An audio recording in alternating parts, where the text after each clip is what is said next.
माझे माझे आदर्श भिक्षू आचार्य गुरुदोष याला पण मी वंदन करतो. ज्या भिक्षूमुळे या जीवनामध्ये पाऊल टाकलं ते माझे माझे गुरु ते श्रीरानंद. त्यानंतर ज्याच्यामुळे आम्ही या धर्ममार्गावर जात आहोत ते आमचे आमचे गुरु व ते ज्ञानी होती महास्थिर यांना पण वंदन करतो. ज्याच्यामुळे मी या भिक्षू जीवनामध्ये आलो आहे ते माझे गुरु मेडिटेशन आचार्य शाडू उपरुदा यांना पण वंदन करतो. आणि जे आमचे सर्व काही आहेत ज्यांनी आम्हाला कमठान शिकवलं असे ते अर्ध महाकमठान आचार्य पाऊल शाडू आम्ही त्यांना पण मी वंदन करतो आणि माझ्या धर्मदेशना आशीर्वाद करतो. मी या परिसरामधूनच आहे आणि मी बरोबर देशामध्ये समावेश होतो. तर बघा आपण आपल्या जीवनामध्ये थोडं शांत बसा. हॅलो, आपण हा अभिधर्मावर चर्चा आहे. ते 6 वर्ष म्यानमारमध्ये ब्रह्मदेशामध्ये राहिले. ते स्वतः अभिधर्माचे आचार्य आहेत. त्यामुळं त्यांच्या आचार्य पावट यांच्या गुरुकडून त्यांनी जे कर्मकांड घेऊन ते शिकले ते स्वतः अभिधर्माचे आचार्य आहेत. गांभीर्यानं आपसात बोलत जाऊ नका. तेव्हा गांभीर्याने हे धर्म देशना ऐका असं आवाहन. बघा आपण या भूमीवर आहोत. कुठे भूमी आहे? सर्वांनी हात जोडायचे आणि 3दा जोरात साधुवाद द्यायचा आहे. साधू साधू साधू. सर्वांनी शांत चित्ताने अभिधर्मावरची चर्चा जे पूज्य भिक्खू बुद्धघोष भटजी सांगत आहेत सर्वांनी शांत चित्ताने ऐकायचं आहे. तर आपण ज्या भूमीत असतो या भूमीला भगवान बुद्धाने कामावरची भूमी म्हटलं आहे. कामावरची भूमी म्हणजे काय म्हटलं आहे की आपल्या मनामध्ये इच्छा पूर्ण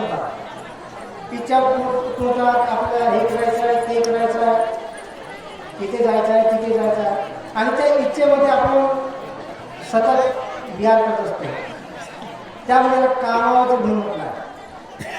तसंच ज्यावेळी आपण ध्यान करतो ध्यानाने आपण प्रथम ध्यान प्राप्त करतो द्वितीय तृतीय चतुर्थ तर त्याची पण एक भूमी असते त्याला रूपावरची भूमी म्हटली आहे.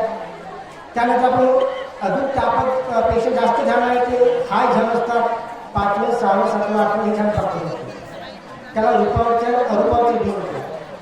आता आपण या कामावरच्या भूमीमध्ये आहोत आणि खूप सारा धर्म आपण ऐकत आहोत. पण बुद्धाने काय सांगितलं आहे की आपण जे बघतो आहे काय बघतो आहे आपण एकमेकांना बघतो लोकांना बघतोय पशुला बघतो प्राण्याला बघतो. पण हे सगळं काय पन्नेती म्हणतात. पन्नेती धर्म आहे. कारण की ते सत्य नाही त्याच्यामुळे त्याला पन्नेती म्हणतात. पण परमार्थ नाही. बुद्धाने म्हटलं आहे की परमार्थ चालू चित्त आहे चैतसिक आहे रूप आहे निर्माण आहे. तर आपल्याला चित्त चैतसिक रूप आणि निपाण. तर बुद्धाने काय म्हटलं की जोपर्यंत आपण चित्ताला पूर्ण समजून घेऊ शकणार नाही चैतसिकाला पूर्ण समजून घेऊ शकणार नाही आणि रूपाला जोपर्यंत आपण पूर्ण समजून घेऊ शकणार नाही तोपर्यंत आपण निपाण कधीच प्राप्त करू शकणार नाही. आपण ज्या लोकात आहोत या लोकांमध्ये आपण ज्या भूमीत आहोत या भूमीमध्ये 54 चित्तोत्पन्न असतात 54. या 54 चित्तामध्ये आपल्यामध्ये लोभ उत्पन्न होतो. लोभ त्याला अकुशल म्हणतात. अकुशल म्हणजे पाप लोभ उत्पन्न होतो. काहीतरी पाहिजे या लोभाचे पण चित्त असतं. देश उत्पन्न होतो आपल्यामध्ये एकाला बघून किंवा काही लोक आपल्याला भडकवतात असं कर त्याचे पण चित्त होतं. आणि कधी कधी आपण मोहात असतो. आपल्या कळत नाही की मी काय करायचं आहे आता जसं तुम्हाला काहीच कळत नाही, आपण काय करतो, तर आपण आपल्याकडून मोबाईलची तत्व असते. पण अभिधम्म आपल्याला काय शिकतो, अभिधम्माला काय शिकायला पाहिजे, कारण की आपल्याला कुठे जायचं आहे, घरी. एक तुम्ही घरी जाणार ना, आपल्याला कुठे जायचं आहे, आपलं फायनल डेस्टिनेशन काय आहे ते आहे निब्बाण. आपल्या निब्बाणाला जायचं आहे, तर निब्बाणाला जायचं असेल तर तुम्हाला सर्व चित्त काय आहे, चित्ताचे किती प्रकार आहे ते पूर्ण तुम्हाला समजून घ्यावं लागेल. चेतसी काय आहे ते सर्व तुम्हाला समजून घ्यावं लागेल आणि रूप काय आहे हे सर्व तुम्हाला बघावं लागेल. तरच आपण निब्बाणाचं दर्शन करू शकतो, अन्यथा आपण निब्बाणाला कधीच बघू शकणार नाही. आता ज्या भिक्षूने हे अभिधम्म आणलेलं आहे, मी या 3 महिने हा फायनलमध्ये अभ्यास करत होतो, मी आता अभिधम्माचार्य बनलेला आहे, मी अभिधम्म शिकू शकतो. आता प्रश्न आहे की आपण अभिधम्म का शिकायला पाहिजे आणि कशासाठी, आपल्याला गरज आहे की नाही. महत्त्वाचं काय आहे की आपण सकाळी उठतो आणि सकाळी उठल्यापासून झोपेपर्यंत जे काही उत्पन्न होत असते आपल्या मनामध्ये, त्या काय उत्पन्न होत असते करते का तुम्हाला, ते सर्व चित्त आहे. मग चित्त म्हणजे आपण या भूमीमध्ये आहोत, आपण या भूमीमध्ये आहोत, या कामाच्या भूमीमध्ये ते 54 चित्त आहे. तर याच्यामध्ये अकुशचे 12 आहे, अहेतू चक्र आहे आणि शोभन चित्त आहे, जे एकदम शुभ आहे चित्त, ते 24 आहे. हे चित्त आपल्याला उत्पन्न होत असतात आणि याच्या व्यतिरिक्त काहीच नाही. म्हणून आपल्याला हा अभ्यास करायचा आहे, हे समजून घ्यायचं आहे की चित्त काय आहे. हे जर आपलं समजलं तर आपण निब्बाण कधीच प्राप्त करू शकणार नाही, कधीच नाही. काही लोकांनी, युरोपचे काही लोक आहेत, काही विश्वात त्यांनी ऑब्जेक्शन उचललं होतं. आमच्या पावामध्येच साडे कुमार अभियंस आहेत, आमचे एमटी शिक्षक, ज्याच्याकडून मी काही ध्यान शिकले, काय शिकलो मी तिथे. त्यांनी मला काय प्रश्न केले होते, तर त्यांनी असं म्हटलं होतं की अभिधम्म जे भूताची मान्यता आहे, अभिधम्म हे भूताने नाही सांगितलं. मग त्या भिक्षू एकदम म्हणजे त्रिपेधारी जो असतो त्याच्या खाली जो असतो त्याला तुम्हाला अभिवंसा म्हणतात. अभिवंसाची एक पद्धती खूप हाय लेवलची असते. तो प्राप्त केलेला भिक्षू त्याने विश्लेषण सांगितलं की अभिधम्म भूताने कुठे सांगितलं, याचं काय महत्त्व आहे धर्मामध्ये. तर ठीक आहे, आज आपण एक विशिष्ट म्हणजे या विषयावर चर्चा करणार की कर्म आपलं किती इम्पॉर्टंट आहे आपल्या जीवनामध्ये आणि अभिधम्मामध्ये कर्माचा किती रोल असतो. तर बघा, आपण एखादी गोष्ट बघतो, जसं आपण काय बघत आहोत की भिक्षूला बघत आहे. तर भिक्षूला बघितल्यानंतर तुमच्या माइंडमध्ये काय होत असेल हे कोण सांगू शकतो. शांत राहा तुम्ही थोडं. हे बघा, अभिधम्म शिकणे तुम्ही प्रयत्न करा जीवनामध्ये, वेळ काढावा अभिधम्म शिका. कारण की एक डॉक्टर असतो, डॉक्टर काय करतो की एखादी व्यक्ती हा बेडवर असतो, शिवायचा शनी आहे तो, आणि काय होतं मृत्यू होणार, तर तो त्याला वाचण्यासाठी प्रयत्न करत असतो. काय करतो तो, त्याच्या इंटरनल थॉट असतात त्याला तो ठीक करण्यासाठी प्रयत्न करतो. पण त्याच्या माइंडमध्ये काय चालू आहे कोण सांगू शकतो, कोण सांगू शकतो. आता त्याला मृत्यू झाल्यानंतर तो सांगतो की आम्ही त्याला वाचू शकलो नाही. तर नातेवाईकांचे जे प्रश्न असतात ते हे राहत नाही की काय झालं काय ते आम्हाला सांगू नका, तो आता कुठे गेला, त्याला आता काय दिसलं असेल हे कोण सांगणार. त्यासाठी आपल्याला विचारायला जावं लागतं की त्याच्यासोबत आता काय झालं, मृत्यू त्याच्यासोबत काय होतो, त्याला काय दिसलं असेल आणि तुमचा जन्म कुठं झाला असेल हे कोण सांगू शकतो. हे भूताने सांगितलं. आणि ते कोण सांगितलं आहे, अभिधम्मामध्ये. त्याच्यामुळेच आपल्याला अभिधम्म शिकायचं आहे की आपल्यासोबत काय होणार, मृत्यूच्या वेळेस आपल्यासोबत काय होणार, आपला जन्म काय कुठे होणार आणि आपल्याला काय दिसू शकतो हे आपल्याला समजून घ्यायचं आहे. म्हणून अभिधम्म हा महत्त्वाचा आहे. त्यानंतर आपण कुठले कर्म करायला हवे की आपल्याला मोक्षता मिळेल, धम्म मिळू शकतो, धम्म दुरू मिळू शकतो. हे जे आपण शिकायचं असेल, समजून घ्यायचं असेल तर आपल्याला अभिधम्म महत्त्वाचा असतो. तर इथे काय सांगितलं त्याने, मी काही पालिका तुम्हाला सांगणार आणि त्यानंतर आपण पुन्हा बोलूया. दिक्तधम्मोच्यती पच्चक भूत पच्चुपन्नो अर्थभाव तत्तवेदित फल कर्म दिक्तधम्म वेदनीय. म्हणजे काय सांगितलं, दिक्तधम्म म्हणजे हाच आपला जन्म, या जन्माचं ज्या कर्माचे फळ मिळते ते दिक्तधम्म वेदनीय असतो. आता बरेचसे लोकांना असं वाटते की आम्ही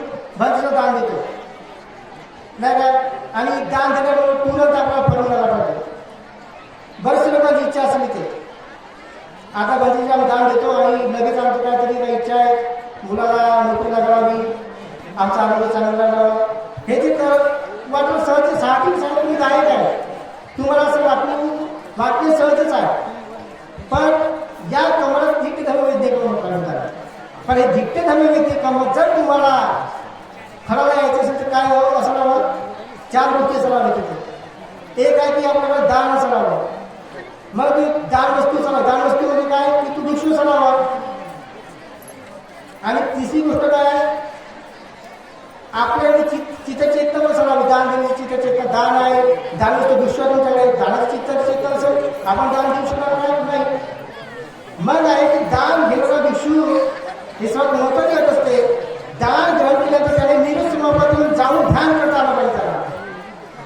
जर त्याने निरुत्समापातीचं ध्यान केलं नाही तर ते तुमचं ते दान आहे ते दान फळाला येणार नाही. ते दान धिक्टे धर्म वैद्य कम होणार नाही.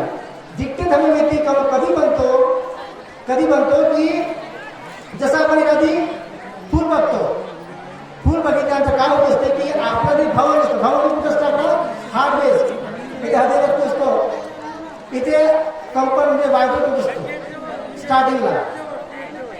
मग त्यानंतर भावना अतिका, भावना चढावं, भावना उपचेतं, 3 गोष्टी घडतात. एकदम सडनली काय ते शॉक होता, धक्का बसतो हार्टमध्ये आणि त्यानंतर कंपन पावत असतो. त्यानंतर एक पंचद्वार आवर्जन उत्पन्न होत असतो. पंचद्वार आवर्जन म्हणजे काय असते की हे पंचद्वार 5 द्वार आहे. आवर्जन तो रिसिव्ह करतो, तिथं काय कळतं कार्य झालेलं आहे, आपल्या डोळ्याच्या या इथे द्वारावर झालेलं आहे. मग त्यानंतर काय होतं, विज्ञान उत्पन्न असते. विज्ञान म्हणजे जाणीव, विज्ञान कुठून होतो आणि काय असते, उत्तेकासगत चक्र विज्ञान, उत्तेकासगत शोध विज्ञान, उत्तेकासगत घाण विज्ञान, उत्तेकासगत जीवा विज्ञान आणि 2 प्रकारचे असतात काय विज्ञान, दुःखसगत आणि सुखसगत काय विज्ञान हे उत्पन्न असते. आता यानंतर जसं आम्ही फूल बघत आहोत, फूल बघितल्याबरोबर चक्रुविज्ञान पण झाला. मग त्यानंतर तो ऑब्जेक्ट आहे तो माइंडमध्ये जातो आणि त्यानंतर संप्रचलन आणि संतीवन होत असते. हे संप्रचलन जे आहे हे काय करतो की तो इन्व्हेस्टिगेशन करतो, त्याचा काय आलेला आहे म्हणजे तो तपास करतो, ऑब्जेक्टला तो सामोर पाठवतो, त्याला संतीवन म्हणतात. संतीवन चित्तामुळे आपण त्या ऑब्जेक्टला तो बघतो की फुल आलेला, फुलाचं काहीतरी हा कलर फुल आहे आणि त्याच्यानंतर तो बोटबल उत्पन्न होते. हे बोटबल जे आहे हेच आहे माइंडवर असतो. बोटबलमध्ये गेल्यानंतर तो डिसाईड करतो की हा चांगला आहे की वाईट आहे आणि त्याच्यानंतर त्या लहरी धावतात माइंडमध्ये, त्याला जवळ म्हणतात. त्या 7 लहरी असतात, त्याच्यामध्ये ती पहिली जी आहे पटम जवळची कत्ती आहे आपण धिक्टे धर्म वैद्य कर्म. धिक्टे धर्म वैद्य कर्म आपण सर्व करत असतो.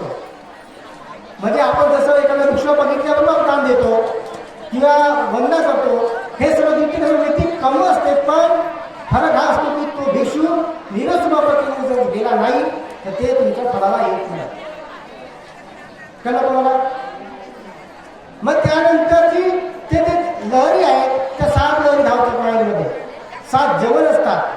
जे 7वं जवळ असते ते आहे आपलं कर्म, ते बनते कर्म आपलं कुशल किंवा अकुशल. त्या जवळमध्ये 55 चित्तवर करत असतात. ठीक आहे. आणि त्यानंतर तदारण असतो तो विपाक असतो. आता इथे बुद्धाने काय सांगितलं आहे की जे कर्म आहेत इतके डेंजर असतात की आपल्याला कुठले कर्म कधी करायला पाहिजेत आणि कुठले कर्म करू नये हा एक गंभीर विषय असतो. बुद्धाने यासाठी काय म्हटलं आहे,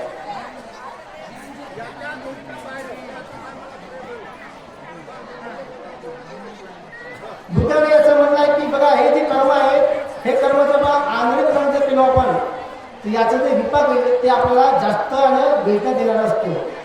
तर त्याच्यासाठी बुद्धाने आपल्याला काही कर्मसिद्धांत सांगितले आहे. ते कर्म म्हणजे जनकर्म आहे, उपष्टकर्म आहे, उपपीडक आहे, उपघातक आहे.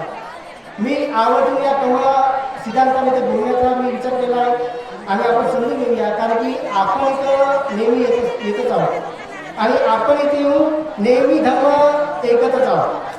पण मला असं वाटते की आपण काहीतरी असं विशेष ऐकायला पाहिजे की ज्याच्याने आपल्या मनामध्ये त्याचा हे कम आहे का, अच्छा हे कम करून काय होणार, का बरं हे कम करायला पाहिजे. आणि मी तुम्हाला हे सांगा की मनुष्य जन्म कसा मिळतो, कुठल्या चित्त मी लेडीज ॲडवोकेट आता महासंघ टीका पाठ आहे त्यातून मी ट्रान्सलेशन चालू केलं. ते सर्व लेडीज ॲडवोकेट अभिधर्मावर त्यांनी टीका लिहिलेली आहे. माझं पहिलं चित्रसंघ हा ट्रान्सलेट झालेला आहे मराठीमध्ये. आता मी चेतीसी संघ ट्रान्सलेट करत आहे आणि मी ऑनलाईन पण शिकवतो. मी ऑनलाईन अभिधर्म शिकवतो आणि ऑफलाईन पण शिकवतो. त्याच्यामुळे मला असं आहे की आमची मी ज्या मास्टर शिकवणार आहे त्यांचं एकच मत आहे की या भारतामध्ये अभिधर्माला मला इस्टॅब्लिश करायचा आहे. अभिधर्म हा घरोघरी आणायचा आहे. मी असं बघितलं की बघा बर्मामध्ये इतके गरीब लोक आहेत.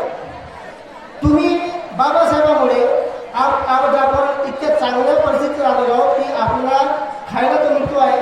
आपण पक्क्या घराच्या विटामध्ये आहोत. मी बर्मामध्ये 6 वर्ष होतो. त्या देशामध्ये त्या लोकांना राहण्यासाठी जे घर आहे ते आपण बांबूचे तट्ट्यामध्ये टाकले म्हणतो आम्ही. ते असं 4 बाजून लावताना घर 3 असतो आणि ते लोक त्या ठिकाणी असतात. पण ते इतके गरीब आहेत ते लोक, इतकी श्रद्धा असते त्यांच्यामध्ये की ते पाणी त्याला करतात आणि भोजन तयार करतात आणि काही काही कढी तयार करतात आणि ते लोक 6 वाजता उभे असतात. त्यासाठी की भिक्षू आल्यानंतर त्यांना दान देण्यासाठी 8 वाजेपर्यंत ते उभे असतात. जर भिक्षू आला नाही तर ते लोक स्वतः जाऊन मार्केटमध्ये दान करतात. एखाद्या दिवशी जर पाणी येत असेल तर ते त्या गावचा जो उपास असतो तो घरी तो मार्केटमध्ये येतो आणि भिक्षापात्र घेऊन जातो आणि पूर्ण गावात तो फिरतो आणि ते अन्न गोळा करून तो आणून देतो. पण या पूर्ण संसारामध्ये जास्तीत जास्त ध्यान करणारे लोक जर कुठे असणार तर ते फक्त बर्मामध्येच आहे. बर्मा देश हा इतका श्रद्धावान आहे त्याच्यामध्ये की त्याला भिक्षू आणि धम्म वेगळे आहेत. तिथं दिवाणी लोक आहेत. त्यांचं असं मत आहे की आमच्या जीवनामध्ये त्या एकदा तरी बघा आपण आपल्या समाजामध्ये भिक्षू बनायला हवं. नाही कासाठी बनायचं आहे मला भिक्षू. त्या ठिकाणी असं आता आज आपण बाबासाहेबांच्या धम्मक्रांतीमध्ये आपण म्हणू शकतो की आम्ही बुद्धिस्ट आहोत. म्हणू शकतो का आपण असं? सांगा हो किंवा नाही सांगा बरं तुम्ही. नाही म्हणू शकत आपण? म्हणू शकतो. सांगा आपण म्हणू शकतो का? जोराने सांगा बरं. आपण बुद्धिस्ट आहोत असं म्हणू शकतो का? त्या ठिकाणी बर्मामध्ये असं कोणी म्हणत नाही आम्ही बुद्धिस्ट आहोत. त्याला एक कळत असते. त्यांचं असं आहे की जोपर्यंत त्या घरामधून एक तरी मुलगा किंवा जो पती असेल जोपर्यंत तो चिवर घेत नाही काही दिवसासाठी का होणार तोपर्यंत तो स्वतःला बुद्धिस्ट म्हणून म्हणत नाही. तो त्याला चिवर घ्यावं लागतो. त्याला असं आहे की जबाबदारी आमची आहे. आम्ही जर नाही केलं कोण करणार? आम्हाला चिवर घ्यावंच लागेल. एकदा त्याच्यावर चिवर घ्यावं लागतो. आणि त्या लोकांमध्ये अशी भावना असते गरीब लोक आहे एकदा त्याच्यावर चिमदान करायचा आहे. गांधीजी तेवढा म्हणायचे गांधीजी आम्ही म्हणून चालेल आम्हाला एकदा तरी चिमदान द्यायचा आहे. इतकी श्रद्धा त्या लोकांमध्ये. आणि महत्वाचा विषय काय आहे तुम्ही ऐकून घ्या की गांधीजीने आज 7 दिवस अखंडपणे पठाण हे केलेलं आहे. पठाणचं पारायण केलं आहे. पठाणचं पारायण का केलं असेल? आमचे साहेब हुकुम साहेब मेडिटेशन मध्ये एकदम चांगले आहेत. ते पावसाळ्यानंतर त्यांचंच चांगलं मेडिटेशन असं म्हणतात. आता त्यांनी एकदा धर्मदेशना दिली की आमच्या बर्मामध्ये ज्यावेळी वर्षात असतो त्यावेळेस ते लोक दिवस रात्र पट्टण म्हणतात. का बरं म्हणतात? तर त्यांनी एक पेशंट धर्म टाकत होता. त्यांचं असं मत होतं की बघा म्हणे हा जो शासन आहे बुद्धाचं हे शासन 5,000 वर्षाचं शासन आहे. या शासनाला क्रम सांगितला वृत्ती निकायामध्ये आणि अभिधर्मामध्ये सांगितलं या शासनामध्ये कशा प्रकारे नष्ट होणार. त्याच्यामध्ये पुढे काय सांगितलं आहे की स्टार्टिंगला जे लोक एकदम म्हणजे प्रज्ञान भिक्षू होते जे काही हवेत उडू शकत होते जे काही बुद्धिबळाने दिसत होते ते 1000 वर्षापर्यंत राहणार. त्यानंतर ते नष्ट होणार. त्याच्यानंतर कोणीच येऊ शकत नाही त्याचा पॉवरफुल दिसत. मग बुद्धाने म्हटलंय की त्यानंतर ते फक्त स्ट्रॉंग समाधीचा अभ्यास करणार होते. ते 1000 ते 2000 या कालावधीत नष्ट होत झाला. आता आपण 2500 वर्षात आलेलो आहोत. तर आता या कालावधीमध्ये 3 पिढ्या जिवंत आहे. आणि बुद्धाने काय सांगितलं की हा जो 2000 ते 3000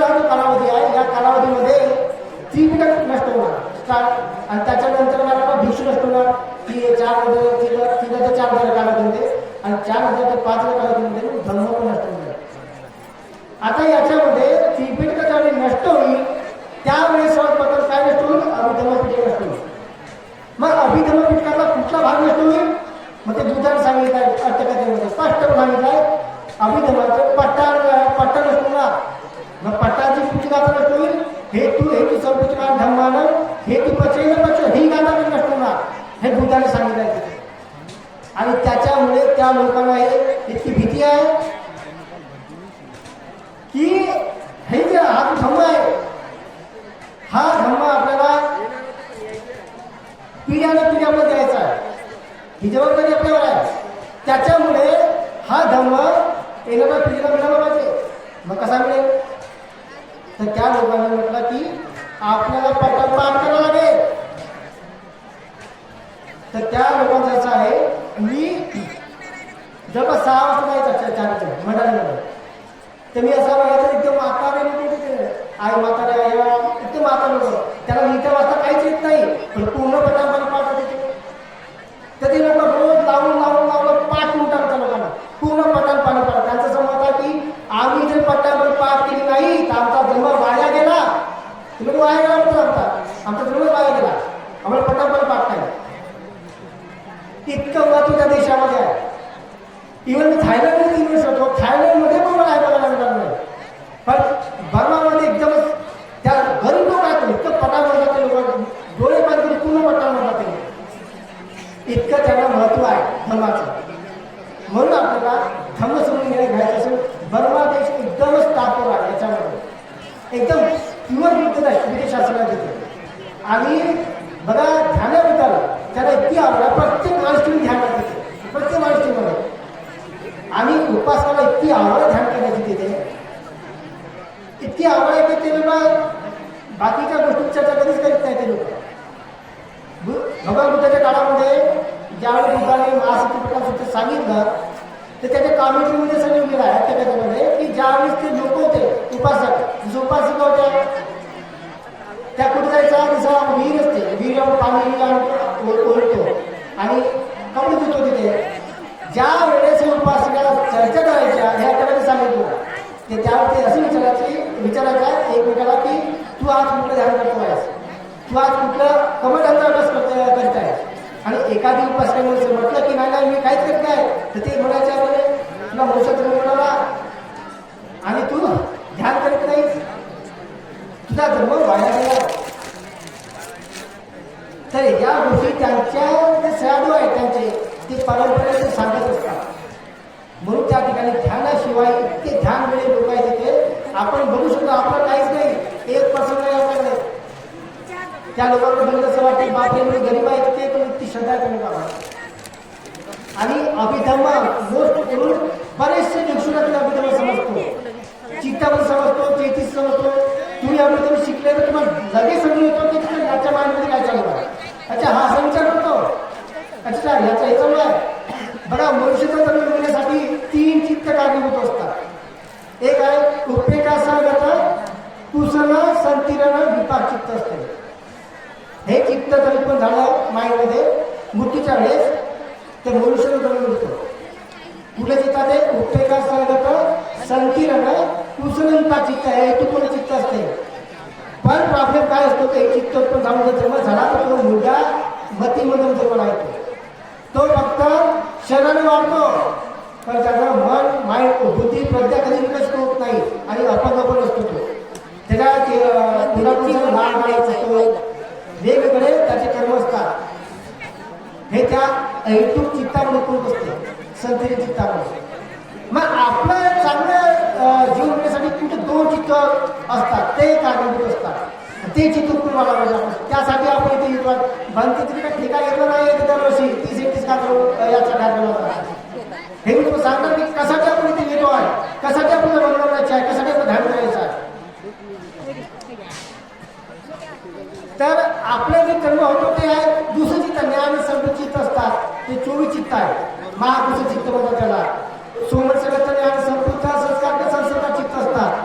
24 ज्ञान विपुक्त असंस्कार संस्कार चित्त असतात. उपेक्षासगत ज्ञान संपूर्ण असंस्कार संस्कार चित्त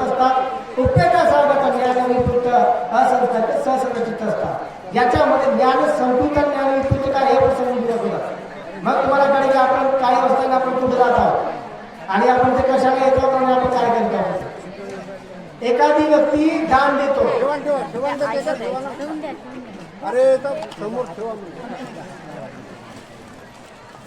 हॅलो, तुम्ही दान घेऊन घ्या आणि शांत बसा. नाहीतर तुम्ही बोला, तुम्ही शांत बसा. हे बघा, ज्या वेळेस आपण एखादी दान देतो, कुठले कर्म करतो चांगलं, त्यावेळेस त्याच्या मनामध्ये अशी भावना असेल की माझ्या या पुण्यकर्मामध्ये मला निफाद प्राप्त हो, की माझे नातेवाईक आहेत त्यांना धर्म मिळो. नाही का, ही चांगली जे भावना असते याला त्रिहेतूक पण असते. अलोभ अदर्शन होमो असतो याच्यामध्ये.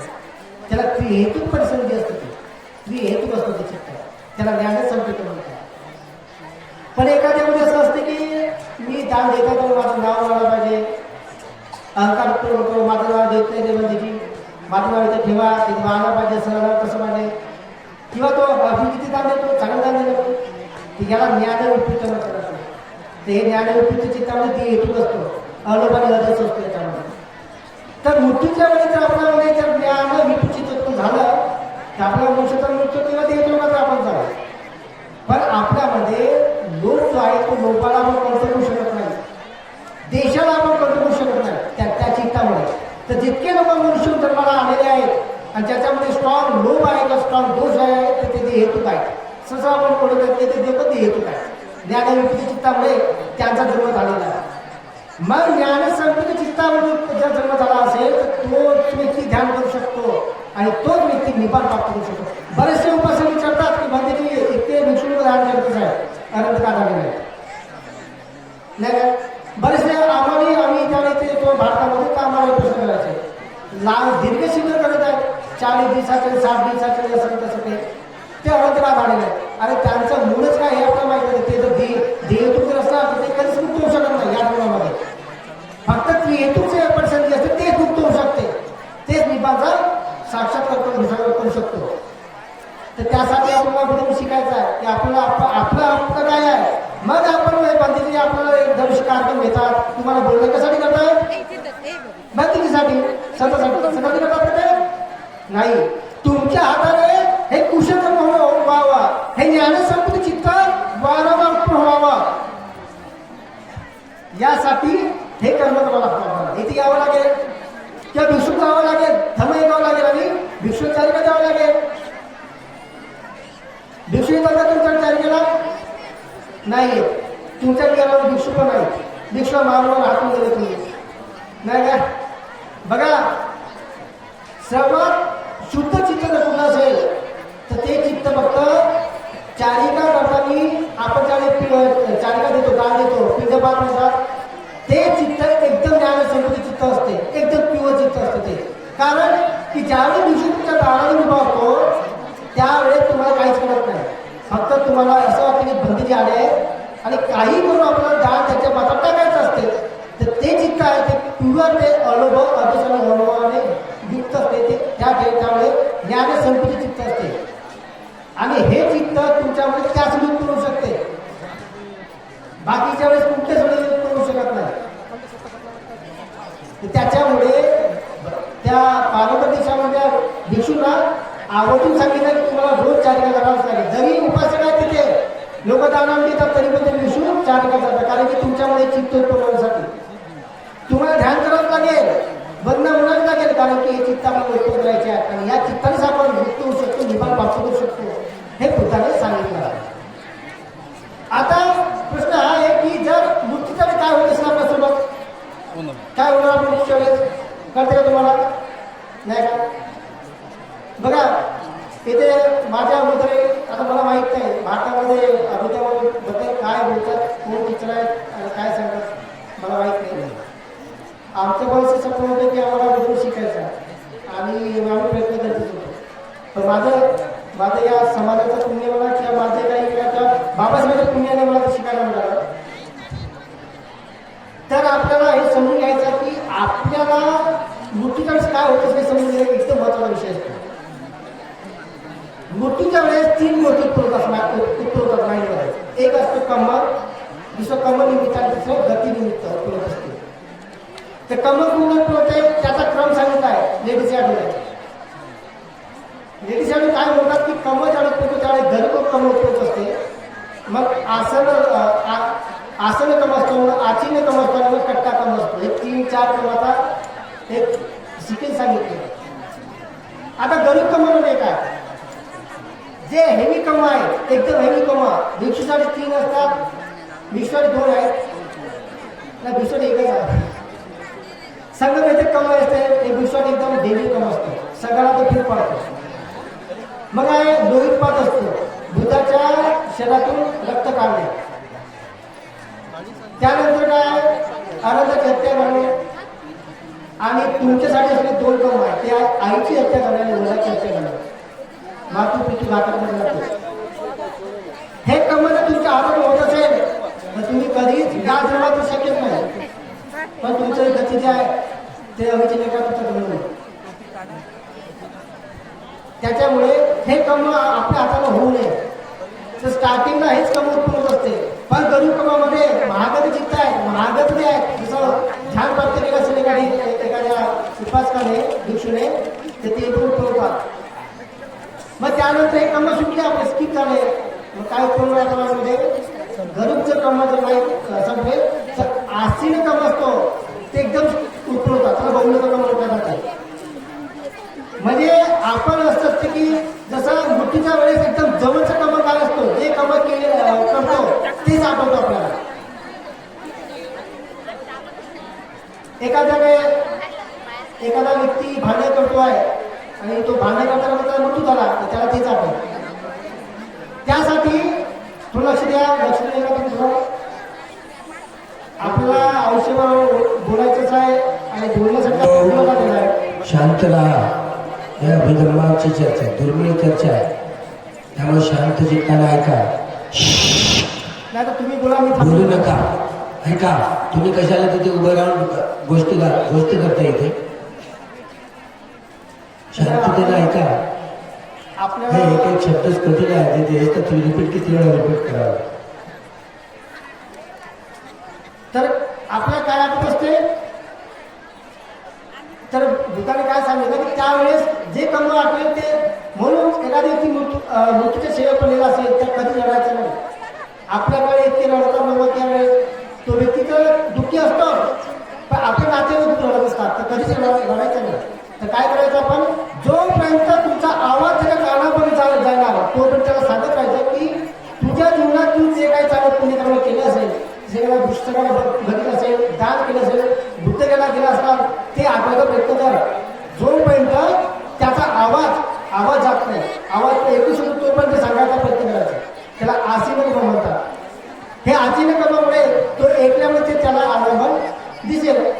तर लेडीज ज्यावेळेस ते चित्तसंग परमदीपनी अनुवाद करत सगळे लिहिणं चालू केलं होतं, त्याच्या सुरुवातीला सांगितलं काय सांगितलं की ब्राह्मण एक राजा असतो, त्या राजाचा एक पुरोहित असतो, म्हणजे पुरोहित असतो आणि प्रधान असतो.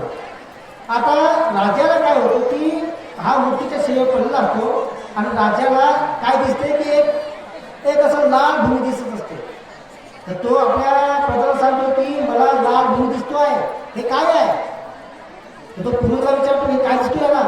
तर पुरोहित काय म्हणतो की एक सुवर्णभूमी तुला दिसतो आहे, तुझा जन्म तिथे होणार. आणि त्यावेळेस राजाला मृत्यू होतो, तो जातो विचित्रकामध्ये, कारण की ते त्याला अविचित्रकाची अभिवृद्धी दिसत असते. हे त्याचा कर्म निमित्त असते, कर्मामध्ये निमित्त दिसतो माइंडमध्ये.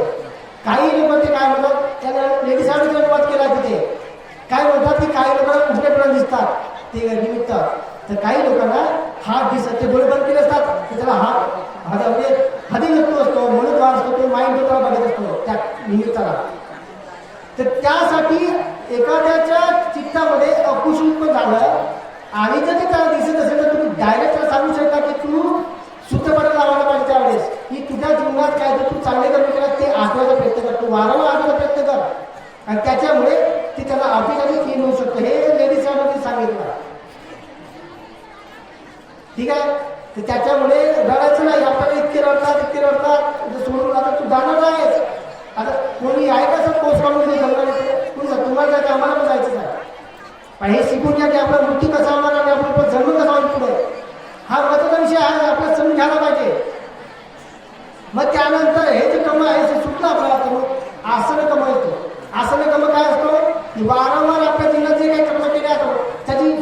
झाली आहे.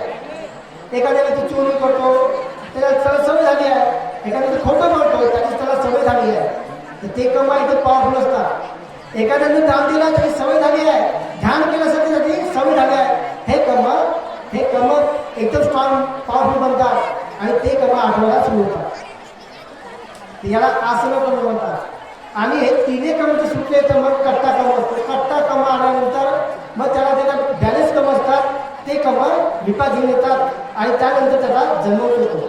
तर आपल्यामध्ये हे जे चित्त आहे महापुरुष चित्त हे उत्पन्न होण्यासाठीच आपल्याला प्रयत्न करायला पाहिजे. तर मी पाळीतून काय सांगतो बघा, चत्तारी कर्माणी उपपीडक उपछेदक जनक उपतवंती बल्लव कर्मेण ही निभती पवते उपपीडक आगत्वा अत्तो एवं वदती नाम सच्चा पटवत जानेय न ते इधर निबंधी तू ददेय चतुसीव त आबायसु निबता पेयम होतु तम यत्त कथची निबतम अह उपपीडक कर्म नामत पीडित्वानंतर निस कसटकर सवामिती ततो पत्तायंतो कादिस करोती की करोती परिसाई उपरती भोगी विनसती.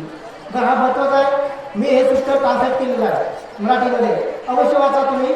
बहुत चांगलं केलं आहे आणि तुम्हाला खूप आवडेल. काय म्हटलं, बलव कमेने ही निबत पवते उपपीडक आगत वा अत्तती एवढं वदतना. म्हणजे बलवान कर्मामुळे, म्हणजे ज्यामुळे जन्म मिळाला आहे, जन्माला आलेल्या प्राण्याच्या आयुष्यात उपपीडक कर्म होते आणि त्याला जन्म काही असे म्हणतो. काय म्हणतो त्याला, सच्चा पटंतज्ञानेय न ते इथे निबंतू वदेय चतुसेवतम अपायसु निबतापे. म्हणजे काय म्हणतो, जर मला आधीच कळाले असते, काय म्हणतोय हे कम म्हणतो त्याला मृत्यूच्या वेळेस, तर मी तुला इथे जन्माला येऊ दिले नसते. तर कुठे गेले असते, मी तुला चारही अपायामध्ये म्हणजे नरक पशु प्रेत असून जन्म दिला असता. हे कम म्हणतो त्यावेळेस. मग पुढे काय म्हणतात नीतीसाठी, हो तू कम येता कथाची नाही बता उपपीडक कर्म नामात पीडित्वा निरोधक नुस कशात तरी सांगितली. म्हणजे असो तू कुठेही जन्माला ये, तू कुठेही जन्माला ये, मी उपपीडक कर्म म्हणून तुला इतके त्रास देईन की तू निरोगी शक्तिशाली आणि तेच होशील. म्हणजे तुला या कर्मामुळे इतका त्रास देण्यासाठी म्हणतो. मग काय म्हणतो, ततो पटाय पण काहीच करते. तेव्हापासून उपपीडक कर्म त्याला तसंच करतो. काय करतो, की करती परिसय उपनेती भोगे विलासती काय करतात, अडचणी निर्माण करतात आणि संपत्ती नष्ट करतात. मग हे काय सांगितलं तुला कर्मामध्ये बघा, की एका चांगल्या कर्माला आला आपण, तरी पण आपल्या मागील जीवनामध्ये काही वाईट कर्म हे उपपीडक कर्म अजून बाकी आहे. उपपीडक कर्म आणि हे आपल्या आयुष्यामध्ये तुला आपल्याला चांगल्या ठिकाणी जन्म घेऊ देत नाही आणि आपल्याला वाईट रीतीमध्ये जन्म द्यायचा प्रयत्न करतो. पण आपल्या काही कुशकर्मामुळे आपला जन्म चांगला ठिकाणी होतो, पण तरी पण तो आपला सोडत नाही. मग तो काय म्हणतो बघा, तत्तदारकस्य मातुकीची निबत काळ तो पट्टाय मातू असा किंवा सुखमय होती माता पितून पिढा उपजती. आणि काय करतो,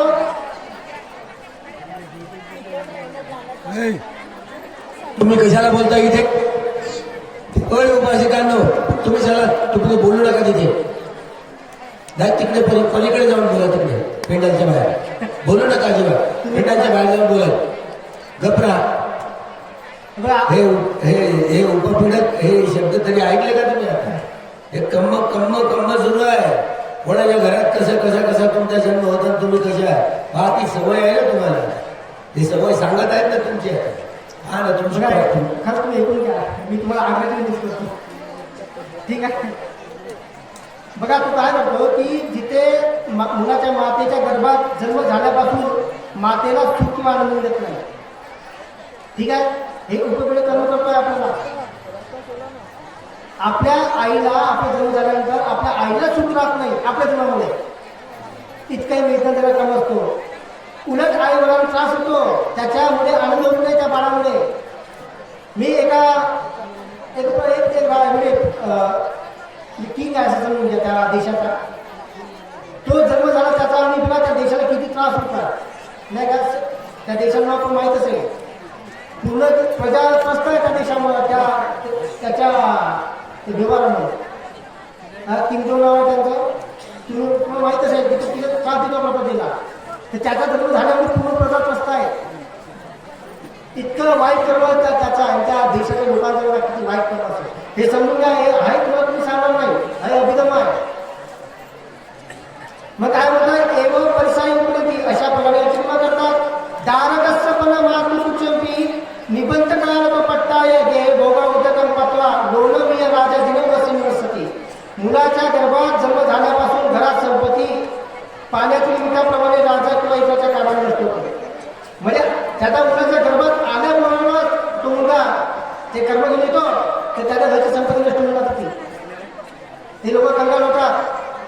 आता तुला काय काय सांगितलं मला, उपगोवन देवी खीरन देवती सुरता गोंधचंडा होती काळा होती खंजा होती गोमजन पतती दासादरी वचन करती वापिकम सत्सन जायती गेह गती गेह अरण्य गत्त अरण्य असते. म्हणजे दुभत्या गायी दूध देत नाही, ज्या गायला दूध येत असते त्या दूध त्या आटून जातात त्याच्या घाण्यामुळे त्या मुलाच्या. पुन्हा शूर बेल रागीट होतात, जे बेल शूर होते चांगले ते रागीट होतात, त्यांना स्वभाव बदलतो.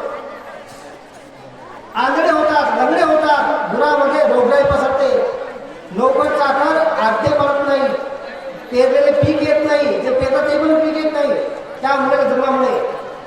घरात ठेवलेले घरातच आणि जंगलात ठेवलेले जंगलात नष्ट होते. इतकी हानी हे करत असतो. अनुकुपेन घासच्या दंडवंतम दुर्लभ होती गब्ब परिहार होती विजातकाने मातु धन्य शिजती दारोग परिहार अनभंतो पीडतो निरतो निसो कसटो होती. म्हणजे हळूहळू खाण्यापिण्याची आणि कपड्याची सोय करणे देखील कठीण होते. म्हणजे खाणं पिण्याची सुद्धा त्यांना वाद होतात त्या लोकांना, गचलोकांना. अन्न पाणी पण मिळत नाही, गर्भाचे पोषण होत नाही, प्रसूतीच्या वेळी आईचे दूध आटते, आईचे दूध पण आटत असते त्या उपभेद कर्मामुळे. मुलगा योग्य पोषण मिळाल्यामुळे पीडित होतो, त्या मुलाला पण काही योग्य पोषण मिळत नाही, तो पीडित होतो, निरोग आणि तेजरीत होतो. इथं उपपीडक कर्म, याला उपपीडक कर्म म्हणतात. कळलं तुम्हाला, हे कर्म तुमचंच आहे आणि इकडे आमच्याकडे येऊन काय फायदा होत नाही तुमचा. अशा वेळेस तुम्हाला वाटते बंदी आल्यानंतर आम्ही हे करतो ते करतो, बंद काहीतरी करू नका. नाही बाई, तुमचंच कर्म आहे. आईच्या गर्भापासून सुरुवात होत असते आणि गर्भातून बाहेर आल्यानंतरही चालूच असते. पुन्हा काय म्हटलं बुद्धाने, हे कर्म एखाद्या व्यक्तीच्या जन्मापासून त्याच्या पाठलाग करतं. जेव्हा एखादं बाळ अशा कर्माच्या प्रभावाने जन्माला येतं तेव्हा त्याच्या आईवडिलांना सुख मिळत नाही, उलट त्रास होतात. जणू काही घरात लक्ष्मी येते पण ती येण्याआधीच निघून जाते. म्हणजे पैसा येतो पण पैसा याच्याकडून निघून जातो. संपत्ती पाण्यातील मिठासारखी निघून जाते, संपत्ती नष्ट होऊन जाते त्याची. घरातल्या गायी दूध देत नाही, बैल काम करत नाहीत, आजारी पडतात, लोक चाकर ऐकत नाहीत, शेती पिकत नाही, घरातली वस्तू नष्ट होतात, खाण्यापिण्याची पंचायत होते, बाळाचे पोट भरत नाही, ते कमजोर आणि आजारी पडते. थोडक्यात हे कर्माची गाठ फक्त दुःख आणि अडचणी देत असतात. माझा दुसरं कर्म सांगणार होता उपचेतक कर्म. मी माझं 4 कर्मावरती बोलणार आहे, त्याचं मी थांबणार. इथे काय सांगतात, दीर्घायू कर्मेने पण निबंध उपचेतक कर्म आगंत आयुष्य धरती. म्हणजे दीर्घायुष्य देणाऱ्या कर्मामुळे जन्माला आलेल्या व्यक्तीच्या आयुष्यात उपचेतक कर्म येते आणि त्याचे आयुष्य कापून टाकते. एखाद्या लोकांचा म्हणजे असं वाटतं का दीर्घाशूर त्याला जास्त आयुष्य मिळेल, पण हे कर्म उपचेतक कर्मामुळे त्याला आयुष्य द्या, त्याला लाईफ फॅकल्टी म्हणतात. जीवितेंद्रिय हे जीवितेंद्रिय कापून टाकत असते आणि आपल्या जीवितेंद्रिय आपण जिवंत आहोत. आता मला सांगा की झाडं वाढतात नाही का, झाडं वाढतात त्याच्यामध्ये आहे का असं ते भावना असतात त्याच्यामध्ये, ते कापडं वाढत असतात, त्याच्यामध्ये जीवितेंद्रिय आहे मग तो वाढतो. पण त्याच्यामुळे चित्त नाही, फिलिंग्स नाही, चित्त चेतसिक नाही. ते चित्त चेतसिक म्हणजे काय आहे की जसं बघा आपण ट्रेन बघतो नाही का, ट्रेन बघतो, ट्रेन सकाळ जाते का नाही का, त्या ट्रेनमध्ये असे बोगी आहेत, मग त्याच्यामध्ये कर्मचारी आहेत, मग तो लोक पायलट आहे, मग ते चालवतात, मग तो ट्रेन जाते. तसं चित्त आहे. जसं पहिलं चित्त कुठलं आहे, अकुशल चित्त असतो, सोमरसगत पहिले चित्त आहे, दिट्टीगत संपयुक्त आहे, असंस्कारक सहस्रकरण चित्त. आता हे तुम्ही समजून घ्या, म्हणजे तुम्हाला आठ चित्त शिकवतो. आता आपण असं बघतो की बाबासाहेबांना काय सांगितलं की तुम्ही दर रविवारी तुम्हाला बिहारी झाला पाहिजे. हे बाबासाहेब सांगितलं. तर बाबासाहेब चित्त कुठलं असेल त्यांचं चित्त कुठलं आहे? बाबासाहेब चित्त असते असंख्य चित्त होतं, ज्याच्यामध्ये असंख्य चित्त कसं असतं की स्वतःहून उत्पन्न होते. स्वतःहून आपल्याला हे करायला पाहिजे. एखादी दिवशीदाचा घरी तर एखादा मुलगा येतो, लहान मुलगा, तो स्वतःहून बंधन करतो, त्याला असंस्कारी चित्त म्हणतो. पण एखादी मुलगा येतो तर त्याचे घरचे लोक सांगतात नाही बंदी आहेत, तिला बंधन करायचं, दान द्यायचं, ते याला सहसंस्कार चित्त म्हणतात. कारण की आपण प्रमोट करतो, तू हे कर ते कर, त्याला सहसंस्कार म्हणतात. मग आता दिट्टिगत संपित आणि दिट्टिगत निमित्त याचा अर्थ काय होतो? दिट्टिगत संपित म्हणजे कुठल्याच कर्माचं कुठलंच फळ नाही. हे केलं काय, ते केलं त्याचं काय फळ येणार नाही. याला दिट्टिगत संपित म्हणतात. या धारणेने तो सोमून सकट म्हणजे आनंदयुक्त मनाने तो करतो. आम्ही घेऊन म्हणतो तो, ठीक आहे, आनंदयुक्त मनाने तो हे कर्म करतो, तर ते पेढीचित्त असते. दिट्टिगत म्हणजे सोमून सकट फिलिंग्स आहे. सोम म्हणजे आनंद मनाने, सोमून सकट दिट्टिगत संपूर्ण असंस्कार चित्त असतो. आणि याच्यामध्ये दुसरं चित्त असते ते सहसंस्कार असतं. म्हणजे त्याला हे कळते की हे चुकीचं आहे, तर त्याला दुसरे सांगत असतात म्हणून त्याला कष्ट हे सांगतात. म्हणून त्याला असं वाटते की कुठल्या कर्मात तुला फळ नाही, मग कशाला आपण करायला पाहिजे? तर ते आहे सोम सगळं दिट्टिगत विपरीत सहसंस्कार चित्त असतो. मग याच्यामध्ये तुम्हाला दिट्टिगत विपरीत असतो. त्या दिट्टिगत विपरीत म्हणजे काय होतं की त्याला कळते की हे चुकीचं आहे, तरी पण तो करतो. मग त्याला दिट्टिगत विपरीत म्हटला. एखाद्याला कळते की त्याचं खोटं बोलणं आहे, तरी तो जाणून बुजून खोटं बोलतो. याचे दोन चित्त असतात, असत्य मेन्शन.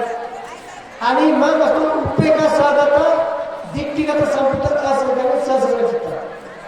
आता एखादी व्यक्ती दारू पितो, दारू स्वतः पितो का नाही पितो, त्याला कोणतरी मित्र घेऊन जातात, अच्छा चला पिऊन जाऊ, कसं वाटतं तर त्या मित्राचं चित्र असतं हे संस्कार आहे आणि त्याचं संस्कार चित्र असतं जातो त्याचं. मग तो पितो काय पितो मग काय होतं की त्याला सवय लागते, तो ॲडिक्टेड होतो. तर ते झालं उपेगा स्वागत दिट्टिगत संपुट असंख्य चित्त. म्हणजे तो स्वतःहून पितो, त्याला आनंद राहत नाही, काय नाही कुठलाही गंमत पिओ खुशी पिओ, पण प्याचा आहे त्याला. तर त्या उपेगा स्वागत दिट्टिगत संपुट असंख्य सहचित्त असतो. आणि पुन्हा उपेगा स्वागत दिट्टिगत विपरीत असंख्य सहचित्त असतो. आता मला हे सांगा, याच्यामध्ये सर्व देव चित्त कुठला? हे सर्व आठी चित्त आपल्यामध्ये आहेत. ह्याच्यामध्ये आपल्या दोन चित्त होणार डायरेक्ट आपल्या नरकाच आहे. या आठही चित्तामुळे हे काय चांगले नाहीत, आपले मित्र नाही द्यायला. हे उत्पन्न झाल्यामध्ये दुःखच आहे आपल्या पाठीवर. सर्वात डेंजर चित्त उपेगा स्वागत दिट्टिगत संपुट असंख्य चित्त असतो. काय असतो? कारण की याच्यामध्ये तो उपेक्षण करतो, पण त्याला भयभी काहीच राहत नाही. याच्यामध्ये टोटल निर्भर राहतो आणि ॲडिक्टिव्ह झाला असतो तो. म्हणजे त्याला सवय लागली असतो त्या मुलाला करायचं असतो त्याला. सर्वात डेंजर चित्त असतं. आता मला हे सांगा की एखादी व्यक्ती एखाद्याला मारतो, जसं एखाद्या टीम करतो, म्हणजे गोळी मारतो, बंदुकीने मारतो, तर एखादी जसं म्हणू शकतो मी आनंदी युक्त मनाने म्हणजे हसत असं म्हणजे तू मारला वाटतो ना, म्हणजे असं आपण हत्या करू शकतो ना, हसते असते म्हणजे तू मारले. हे वाक्य वाटतो तर हसत असं मनाने मारू शकतो ना, आनंदी युक्त मनाने हत्या करू शकतो ना? सांगा बरं तुम्ही. म्हणून तुम्हाला सांगितलं तुम्ही शिका, तुम्ही माझी आग्रह विनंती आहे तुम्हाला, तुम्ही शिका. तुम्हाला कळेल तुम्हाला की त्याचे काय होतं आपल्यासोबत. हे सर्व एकाच आपल्याला आयुष्यभर बाकी जवळ दिसणार असं झालं तसं. पण तुमच्यासोबत तुमच्या मनासोबत काय होणार, तुमची मनाची अवस्था काय आणि काय उत्पन्न होतो हे शिकायचं तुम्ही अभ्यास शिका. तुम्ही अवश्य शिका. तुम्ही हसत असं म्हणाले आपण हत्या करू शकतो ना? सांगा पण हे किती चुकीचं वाक्य असतं नाही. कारण काय काय सांगणार, आपण ज्याला हसतो, आता एखादी मला मारायचा आहे, तो हसतो आनंद येतो नाही, पण ज्यावेळेस तिघं दाबतो, घोडा दाबतो, त्यावेळेस ते चित्त राहत नाही. ते चित्त बदललेलं असतात, ते चित्त देशयुक्त झालेलं असतं. अरे देशयुक्त चाटो मारून येतो हत्या झालं काय? कारण की लेडीज काय म्हणतात की एका वन माइंड मोमेंटमध्ये दोन चित्त होऊ शकत नाही. एका असले एकच चित्त होतो आणि ते नष्ट होतो. मग एक चित्त झालं काय होतं त्यासोबत 17 चित्तवृत्ती असते. चित्तवृत्तीमध्ये काय असते की जसं तुम्ही बसलेले आहे लाईनमध्ये, हे लाईन जे आहे याच्यामध्ये गॅप आहे का? नाही. याला भीती म्हणतात, म्हणजे स्किप नाही, विदाउट स्किपिंग आहे ते. कंटिन्यू बसले तुम्ही लाईन. असंच आपल्या माइंडमध्ये एकही स्किप होतात, जे माइंड मुव्हमेंट चालतात त्याला भीती म्हणतात. ते 17 खरं असतात. एका चित्ताचं आयुष्य किती असते? 17 खरं असतात. मग ते काय आहे? भवगतीत आहे, भवगचलन आहे, भवउच्छेद आहे. मग त्यानंतर काय करतो? पंचद्रावजन आहे. मग त्यानंतर विज्ञान करतो, संपरिचन आहे, संतीरण आहे, गोष्टपण आहे आणि 7 जवळ आहेत. मग 2 तदारण आहेत. हे 17 आहेत. पण याच्यामध्ये काय होते की ज्यावेळेस तो उत्पन्न होतो ते जे रूप आहेत आपल्या कलाप, आपलं शरीर कलाप बनलेलं आहे, रूपाने बनलेलं आहे. रूप किती? 28 असतात. 28 आपले 28 कलाप असतात. याच्यामध्ये 4 भाग मार्गूत असतात. पृथ्वी, आपो, तेजो, वायू. 5 प्रसाद रूप असतात. चक्कू, सोत, घाण, जिवा, काय. त्यानंतर काय असतो? 2 विनिती असतो. काय विनिती, वची विनिती असतो, आकाश असतो, आरज असतो, जीवितेंद्रिय असतो. त्यानंतर ते काय असतो? 3 विकार असतात. आपले रूपा हे जे शरीरात रूप आहे, रूपाचे नवीनता असतो, म्हणजे साफनेस आहे तो काहीतरी, आणि लाईटनेस असतो. आपलं हलकं शरीर ध्यानाने साफनेस असतो आणि एक कमळता असतो. आणि हे शरीराचा स्वभाव आहे, त्याला नक्कल म्हटलं जाते. उपचय आहे, जडती आहे, संतती आहे, तर आणि अनिश्चितता असते. हे 28 कलाप आहेत. पण ज्या वेळेस एक माइंड मुवमेंटमध्ये हे चालू होते त्यावेळेस ते उत्पाद होतो, जितो, थांबतो आणि भंग होतो. मग ज्यावेळेस एक खण उत्पन्न होतो त्यावेळेस 3 कलाप असतात. 3 कलाप उत्पन्न होतात, थांबतात आणि नष्ट होतात. 9 होतात. मग त्याला 17 गुणा 9 करा तुम्ही, किती होतात? 153. ते एक विचार उत्पन्न ज्यावेळेस नष्ट होतो त्यावेळेस 153 कलाप उत्पन्न नष्ट होतात. हे बुद्धाने सांगितले. एका माइंड मुवमेंटमध्ये 153 कलाप उत्पन्न नष्ट होतात. म्हणजे एक विचाराला नष्ट झाला तर 153 कलाप उत्पन्न नष्ट झाले. एक विचाराला नष्ट झाला तर 153 कलाप उत्पन्न नष्ट झाले. बघा, तुम्ही खूप पुण्यवान आहे. थोडं शांतपणे का अनिरुद्ध बनते होते, त्यांना एक असा अहंकार होता. त्यांनी काय सांगितलं? कुणाला साधीपत्र दिला. बाजूला शांत करा खरंच. महत्वपूर्ण आहे बघा. आपलं हे नियमित कर्म करत असतो का, एकेका चित्तक्षणामध्ये तसं तुम्हाला माहिती समजलं 153 हे अट्टकलाप उत्पन्न होऊन कशी नष्ट होत असतात. ती ही माहिती 2 वेळी आपल्या वाचल्यानंतर फक्त हे थिअरीत माहिती, पण ते प्रत्यक्ष अनुभवातले जे बोल असतात ना, त्याचा अनुभव तुम्हाला तुमच्या व्यक्तिगत जीवनात हा अनुभव अभिधर्मामुळे कळतो. हे माहिती झालं तर, हा अभ्यास केला तर आपण शांत चित्ताने गांभीर्याने सद्धर्म श्रवण करा असं आव्हान. बोलू नका आपण. तर तो काय म्हणतो की मी जवळपास बुद्धापेक्षा मला चांगला दिनशिक्ष होता, दिनशिक्ष असतात, मी खूप काय बोलू शकतो. तर सानिपुत्र म्हणतात की अरे अनिरुद्ध असं म्हणतो, बुद्धाचं ज्ञान आहे, आपण काय बोलू शकत नाही. बुद्ध खूप काय बोलू शकतात. ते बुद्धाने काय बघितलं? बुद्धाने 10,000 गॅलेक्सी स्कॅन केल्या. हे आपल्या गॅलेक्सीमध्ये आहोत. आपली गॅलेक्सी आहे. आपल्या गॅलेक्सी म्हणजे काय? पृथ्वी आहे, शनी आहे, गुरु आहे, मोठा ग्रह, नेतृत्व बाकीचे आहेत, मंगळ आहे, सोम आहे, हे सर्व आहे. बुद्धाने 10,000 गॅलेक्सी स्कॅन केली आणि 10,000 गॅलेक्सी स्कॅन केली. बुद्ध काय म्हणतात की तिथे पण मानव जीवन आहे, तिथे पण तुमच्यासारखे लोक आहेत, तुमच्यासारखे देश आहेत तिथे पण, आणि तिथे पण पाकिस्तान आहे, इंडिया आहे, सगळ्या गोष्टी आहेत. बुद्धाने काय म्हटलं की त्यामध्ये एक गोष्ट नाही, ते फक्त या गॅलेक्सीमध्ये की ह्या गॅलेक्सीची मध्ये फक्त बुद्ध जन्माला येतात. म्हणून आपण ही गॅलेक्सी खूप पवित्र आहे. आपण किती पुण्यवान आहोत की त्याच्यामध्ये आपण भारताला जन्म झाला, भारत बुद्ध देश आहे म्हणून आपण खूप पुण्यवान आहोत. पण मग ते विचारतात की त्या गॅलेक्सीच्या लोकांचं जीवन कसं आहे? ते खूप प्रगत आहे. आपण आपला मुतून तिकडे जातो, ते लोक आपल्याला येतात, आपलं असं तास होत असतो. ठीक आहे. तर आपल्याला हा धर्म का समजून घ्यायचा की आपल्याला कम समजून घ्यायचे. आपण जर कम समजलं नाही तर माइंडमध्ये काय होतं, कुठले मुख्य वेळेस कुठले कमवत पडणार आणि आपल्याला आपली काय गती नाही का समजलं काय, त्यासाठीच आपल्याला पुढं कम समजून घ्यायचं आहे. मग काय म्हटलं बुद्धाने? यथा ही पुरुषो अट्टसमभागाने तत्वा सरकिपेय तमोने धनितो मुक्तमता मुगारेन पयित्वा तत्तेव पतय एव दिगायुकमेन निबतस्स उपचिते कर्म आयु चिंतती.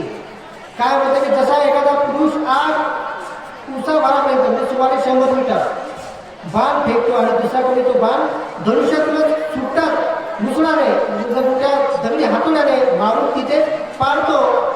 त्याप्रमाणे दिग्दर्श देण्याच्या कर्मामुळे जन्माला आलेल्या व्यक्तीचे उपजिते कर्म आयुष्य कापून टाकते. हे जे लोक कमी आयुष्यामध्ये ज्याला मृत्यू होतो आपल्याला असं वाटते की हा 30 वर्ष 40 वर्ष जगेल 60 वर्ष जगेल, पण हे उपजिते कर्मामुळे त्याचं आयुष्य कमी होत असते. ते त्याचं आयुष्य लाईफ ठरते त्या जीवित कापून टाकते आणि त्याला मृत्यू होत असतो. मग पुढे काय म्हटलं की करो ती 94 28 परिस्थिती 12 14 होता ती अन्यत्र पण 27 पट्टा होते. म्हणजे काय करते तर मग त्याला चोरांनी भरलेल्या जंगलात पाठवते, त्याच्यासोबत चोर जातात आणि किंवा निष्ठ मासे असलेल्या पाण्यात उतरते. ज्या पाण्यामध्ये खूप पैसे मासे आहेत तिथे तो त्याला पाठवते आणि काय करतो तुम्हाला इथे कोणत्याही धोकादायक ठिकाणी घेऊन जाते. हे कर्म त्याला घेऊन जाते आणि मग त्याचा मृत्यू होते. इथं उपजिते कर्म नाम उपघातन करते की येते याला उपजिते कर्म म्हणतात. उपघात घात केला याचे विनाश करण्याचे दुष्ण हे उपघातक कर्म. ठीक आहे.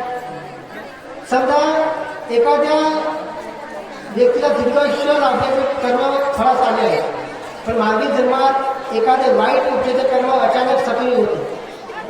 एखाद्या व्यक्तीला चांगलं आयुष्य मिळत आहे पण त्याचं जे कर्म आहे मागच्या जन्मात ते ऍक्टिव्ह होऊन जातो, सक्रिय होतो. हे उपजिते कर्म आणि ते कर्म त्याला दीर्घायुष्य देता त्याचा मृत्यू होत असतो. ठीक आहे. शेवटचा आहे पटिसंधी निमित्त बाप्पाला कवा जनकर्म नाम. हे अशा पद्धती कर्मस्थान सांगण्यात आले. तुम्ही हल्ला गुल्ला करत बोलत नका जाऊ, मौन राहा. जायचं असेल तर बोलत नका जाऊ आपापसात. ऐका हे महत्वपूर्ण आहे. मी थांबून जातो. तुम्हाला एखाद्या काय हरकत नाही, आपण कधी शिकू शकतो. ठीक आहे. मी शेवटचा जर सांगतो आणि मी थांबतो. परिवृत्त कमेने पी निबते पळते पाण्याची पाजादी विरती कर्म आदंगात असते. सुंदर कर्मामुळे जन्माला आलेल्या या व्यक्तीस आयुष्यात पाण्याची पाजादी पासून विरतीला कर्म इतिहास जो काही असे म्हणतो. अरे मला आधी कळलंच ते हे जे सर्व कर्म आहेत हे कर्म कुठे फळा येतात. एक आहे आईच्या गर्भामध्ये येतात आणि आईच्या गर्भातून बाहेर पडतो त्यावेळेस काय कर्म फळाला येतात. ठीक आहे. आणि त्यानंतर हे कर्म पुन्हा आपण येते तिथं जसं पटिसंधी आणि जसं पटिसंधी चित्त पटिसिद्ध कर्म असते. म्हणजे पटिसंधी चित्त होण्याचं चित्त असते ते. आणि त्यानंतर च्युती चित्त असतो. च्युती चित्त म्हणजे काय असतं मृत्यूच्या क्षणी जे चित्त पूर्ण त्याला च्युती चित्त म्हणतात. आता मला एक प्रश्न विचारता तुम्ही प्रश्नाचं उत्तर बनते प्रश्नाचं उत्तर मागताय. च्युती चित्त पटिसंधी चित्त हे जन्मग्रहण करते ना. हा मरणाच्या वेळेला जे उत्पन्न होतं च्युती ते सांगतात तुम्हाला प्रश्न विचारताय. बघा एखादी व्यक्ती पाण्याची हत्या करतो. ठीक आहे. बोलू नको बोलू नको बाजूला जा तिकडे. बोलू नको इकडे तिकडे. एखादी व्यक्ती प्राण्याची हत्या करतो आणि एखादी व्यक्ती प्राण्याला इजा पोहोचवतो. आता या दोन कर्माच्या फळाचं हे दोन कर्म आहेत याचं फळ एकच आहे का सांगा. तुम्हाला प्रश्न समजला का? प्रश्न समजला. हे च्युती चित्त मरते ते जन्म घेते ते जन्म घेतो ते पटिसंधी चित्त म्हणतात. एखादी व्यक्ती प्राणी हत्या करतो आणि एखादी व्यक्ती प्राण्याला इजा पोहोचवतो मारतो त्याला आणि तो सगळ्या पित्राला लग्न होतो अपंग होतो. या दोन्ही कर्माचे फळ एकच आहे का सांगा. हे आता हे समजून मी धर्मदेशा बंद करा. सांगा तुम्हाला कळलं काय प्रश्न. एखादी व्यक्ती एखाद्या प्राण्याला मारतो एकदम मारतो त्याला मृत्यू झाला आणि एखाद्या प्राण्याला मारण्यापासून इजा पोहोचली त्याला लग्न झाला अपंग झाला. या दोन कर्माचं फळ एकच येईल का का बरं नाही येत? सांगा बरं, कोण सांगितलं उत्तर? सांगा, कोण सांगणार? उभी येऊन सांगा. जीव नाही गेला. हे बघा, याचं उत्तर असं आहे की जी पहिली घटना आहे ती प्रतिसंधी, त्याची पण संधी वाटत ती अपादितपणा. ठीक आहे, का ते कर्मपत्र बनवणार. आणि दुसरं जे आहे ते काय बोलणार नव्हतं, ते जे आहे ते प्रवृत्ती काळामध्ये तुम्हाला उपपिढ्या कर्म म्हणून ते तुमच्या पाठीमागे लागेल. कळलं तुम्हाला? झोम लागते झोम. उपपिढ्या म्हणून ते तुमच्या पाठीमागे लागेल. तर प्रवृत्ती काळामध्ये काय होतं, प्रतिसंधी म्हणजे पसंती चित्त, म्हणजे आपण जन्म घेण्याच्या वेळी जे पहिले चित्त आहे ते आहे पसंती चित्त. आणि च्युती चित्त म्हणजे काय असते, ज्यावेळी तुमचा मृत्यू होणार जे शेवटचं चित्त होतं त्याला च्युती चित्त म्हणतात. आता याच्या पसंती चित्तापासून जर च्युती चित्तापर्यंत जो काळ असतो त्याला काय म्हणतात, प्रवृत्ती काळ म्हणतात. या प्रवृत्ती काळामध्ये जे तुम्हाला त्रास होतो ते सर्व त्या उपपिढ्या कर्मामध्ये होत असतो. कळलं तुम्हाला? म्हणून तुम्हाला धर्म शिकायचा आहे, धर्म समजून घ्यायचा आहे. आणि अभिधर्म तुम्ही अवश्य शिका. अभिधर्मावर तुम्ही शिकले तर खरंच तुमच्या या जीवनाचं कल्याण होणार.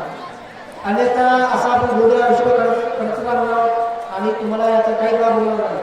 धर्म एकाला मिळेल. बुद्धाने काय म्हटलं आहे, 4 गोष्टी कठीण असतात. काय? किच्चो मनुष्य पतिलाभो. पतिलाभो म्हणजे जन्मग्रहण करणं. किच्चो म्हणजे कठीण आहे. किच्चो मच्छा आणि जीवित, मनुष्याचं जीवित कठीण आहे. किती मरवड आहे बघा, लोक किती मरवड करतात नाही का? मग पुन्हा बुद्धाने सांगला किच्चो सद्धम सवना. सद्धमाची शेवट ठेवणे किती कठीण आहे बघा. त्या लोकांना किती कठीण होत चाललं, किती आवाज करतात. आणि किच्चो बुद्धाने उत्पादन, बुद्धाचं उत्पादन किती कठीण असते. मग तुमच्याकडे पुण्य आहे की नाही कसं बघायचं आपण, माझ्याकडे पुण्य आहे की नाही कसं मला समजेल. तर बुद्धाने दशरथ सूत्रात सांगितलं. दशरथ सूत्र दिगेने काय म्हटलंय, दशरथ सूत्रात बुद्धाने काय म्हटलं की तुमचा जन्म योग्य ठिकाणी झाला आहे की नाही हे पहिले बघायला पाहिजे. अशा ठिकाणी झाला खूप दुष्काळ पडतो, खूप तिथे मारामारी आहे, खूप तिथे फाईट होतात, आपलं जीवन इकडे धावपळ जातो आहे, तर आपल्याकडे चांगलं करणं नाही. मग दुसरं काय म्हटलं बुद्धाने की तुमचा जन्म जर चांगल्या ठिकाणी झाला असेल तर तुमच्या जीवनामध्ये धर्मगुरूची ओळख झाली पाहिजे. तर धर्मगुरू तुमच्या जीवनात यायला पाहिजे, जो तुम्हाला सद्धर्म सांगू शकतो. ठीक आहे, आता त्यांची ओळख पण झाली का ओळख तुम्हाला? सांगा, झाली की नाही झाली तुम्हाला? नाही झाली. तुमचा जन्म योग्य ठिकाणी झाला की नाही झाला ते सांगा बरं. झाला.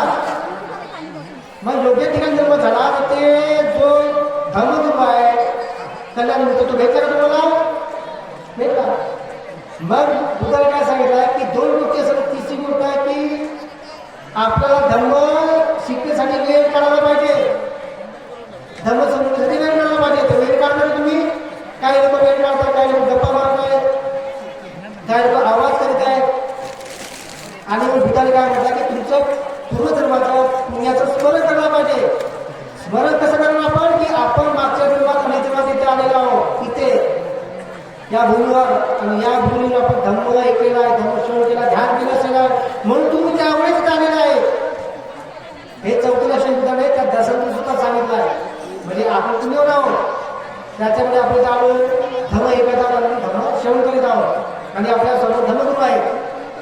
तर मग आपल्याला जो वेळ मिळतो, आजचाच वेळ आहे तुमच्याकडे, उद्याला तुम्ही निमित्त आला तर आजचा वेळ तुम्ही चांगल्या धर्म सेवन करण्यामध्ये, ध्यान करण्यामध्ये आणि सुद्धा ऐकण्यामध्ये तुम्ही घालायला पाहिजे. कारण की आपल्यामध्ये काय उत्पन्न करायचं आहे, ज्ञान संपूर्ण चित्त उत्पन्न करायचं आहे. हेच आपल्याला मुक्तीसाठी आपल्याला आधार होणार, हे चित्त आपल्याला निपाण प्राप्त करू शकतो.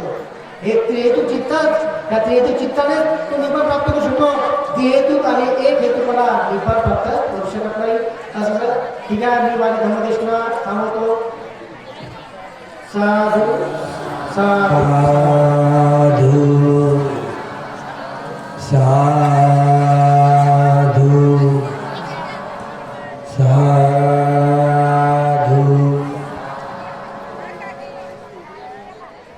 चित्त, चैतसिक, रूप आणि निर्वाण ज्यामध्ये या चारही गोष्टीचं